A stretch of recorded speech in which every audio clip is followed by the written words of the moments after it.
PhD కాబట్టి తెలంగాణ రాష్ట్ర అభివృద్ధి ఇతర మైనార్టీ యువతకు 5 లక్షల ఆర్థిక సాయం పీజీకి పీజీ పూర్తి చేసిన వాళ్ళకి 1,00,000 చేస్తామన్నారు.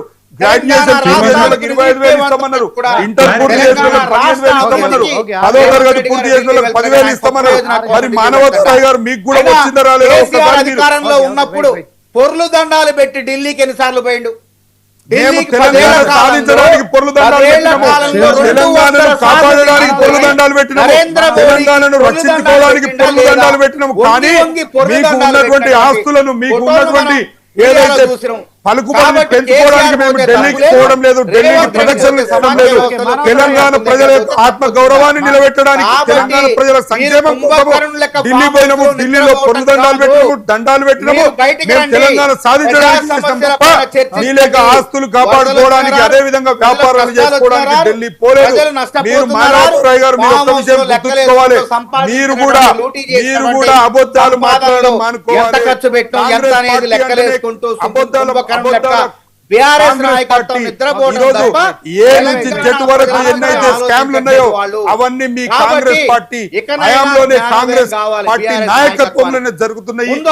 తెలంగాణ ప్రజలు మొత్తం గమనిస్తున్నారు అని తెలియజేస్తా ఉన్నారు. చెప్పండి మానవతరాయ్ గారు. ఓకే, వెంకటరెడ్డి గారు చెప్పండి. శ్రీనివాస్ గారు, ఇప్పుడు వీళ్ళు ఇద్దరు కొట్లాడుకుంటే రాష్ట్రం అభివృద్ధి సభ్యత కాదు. వెంకరెడ్డి గారు, నాకు ఇచ్చిన అవకాశాన్ని బీఆర్ఎస్ మీరు అబద్ధాలు మాట్లాడతామంటే మేము చూసుకుంటూ ఊకోమండి. మానవతారాయ్ గారు, మీరు అబద్ధాలు మాట్లాడతామంటే మేము చూసుకుంటూ ఊకోం కదండి. మీరు అబద్ధాలు చెప్తారంటే వినే పరిస్థితి లేదు. మీరు ఆల్రెడీ 2.5 సంవత్సరాలు బయటలో చెప్తున్నారు. బీఆర్ఎస్ నాయకులు, కాంగ్రెస్ నాయకులు కూడా మాట్లాడతారు.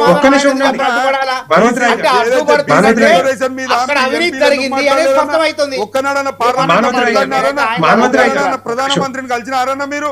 మీరు ఎంతసేపు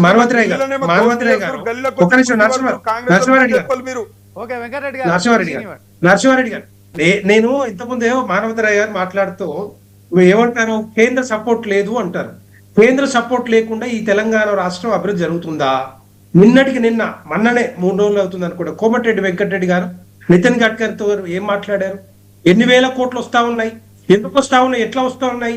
అక్కడనే ఒకవైపు నుంచే మంత్రులు చెప్తారు కోట్ల రూపాయలు వస్తా ఉన్నాయని చెప్పి, నార్త్ RRR కానీ సౌత్ RRR కానీ మేమే తీసుకుంటాం, కేంద్రం తీసుకుంటుంది అని చెప్తా ఉంటే, వేల కోట్ల రూపాయలు వస్తా ఉంటే వీరేమంటారు అంటే డిబేట్లల్లా ముఖ్యమంత్రి గారు ఇక్కడ వచ్చి తెలంగాణ రాష్ట్రంలో లేదు లేదు లేదు ఏం రావట్లేదు, కేంద్ర సపోర్ట్ లేదంటారు.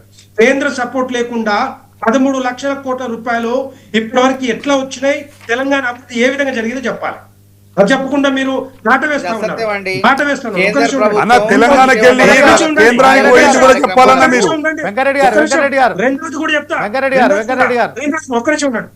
మీరు అన్ని డబ్బులు ఇస్తే స్వయాన వాళ్ళ ఎమ్మెల్యే కోమటిరెడ్డి వెంకటరెడ్డి గారు మొన్న సభలో చెప్పారు కదండి, మేము ఉత్సవ విగ్రహాలకు ఉండాలా, మాకు పనులు పైసలు ఇవ్వకపోతే మేము ఏం పని చేయాలని. వాళ్ళ ఎమ్మెల్సీ విజయశాంతి గారు చెప్పారు కదండి మండలిలో అమరవీరులకు ఎవరైతే.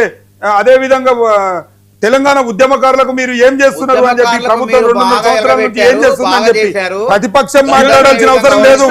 మానవతారాయ్ గారు ప్రతిపక్షం మాట్లాడవలసినటువంటి అవసరం లేదు. ఈ ప్రభుత్వం మీద స్వపక్షం మాట్లాడుతుంది. మీరు స్వపక్షానికి సమాధానం చెప్పండి. మీరు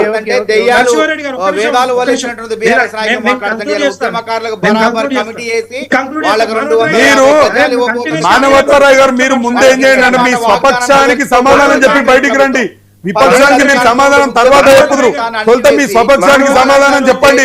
మీ కోమటిరెడ్డి వెంకటరెడ్డి గారు మాట్లాడిన దానికి సమాధానం చెప్పండి. మీ అనిరుద్ధ్ రెడ్డి గారు మాట్లాడిన దానికి సమాధానం చెప్పండి.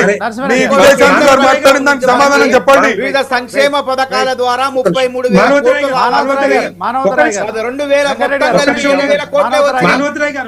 మానవతరాయ్ గారు ప్రభుత్వం మీద అని చెప్పేసి మీరే మాట్లాడుకుంటూ పోతే మరి మేము ఎప్పుడు మాట్లాడాలి? భారతీయ జనతా పార్టీ మీరు